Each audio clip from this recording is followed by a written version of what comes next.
Sinuspindi ni bagong DOLE Secretary Francis Tolentino si Regional 3 Director na si Geraldine Panlilio kaugnay sa pagguho ng siyam na palapag na gusali sa Angeles, Pampanga.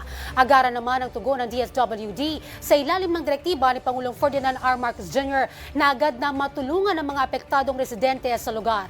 Si Victor Liantino para sa 13 sa tanghali. I'll be placing Director Panlilio under preventive suspension for 1 month while investigation is ongoing. The Assistant Regional Director of Region 3 will take over. On the spot na sinuspinde ng isang buwan ng bagong talagang kalihim ng Department of Labor and Employment na si Secretary Francis Tolentino ang kanyang Region 3 Director na si Geraldine Panlilio. Lubos namang ikinabigla ito ni Panlilio.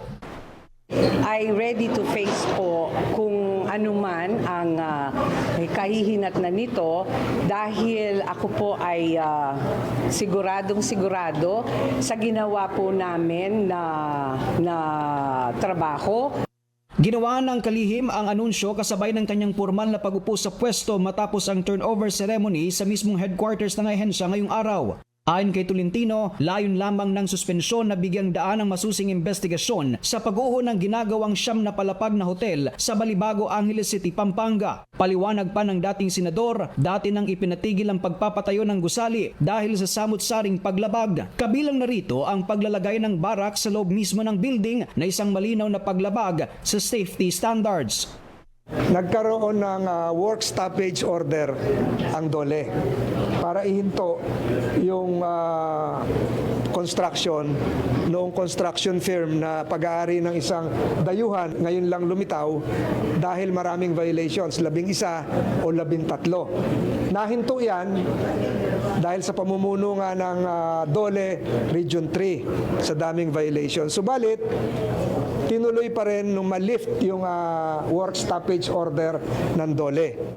Sa kanyang pag-upo bilang DOLE Secretary, pangunahing tututukan ni Tolentino ang pagtulong sa mga nawalan ng trabaho at pagbibigay ng tamang oportunidad sa mga kabataan na angkop sa kasalukuyang ekonomiya. Alinsunod ito sa direktiba ni Pangulong Ferdinand Marcos Jr. Unang-una, I intend to create a labor attorney's office para yung mga manggagawa natin, alam niyo yung PAW? Yes, sir. Para yung mga manggagawa natin na walang kakayahang kumuha ng abogado ay magkaroon ng libreng abogado kung sila ay merong hinaharap na kaso o sinampang daing sa mga labor arbiters o sa NLRC ng libre.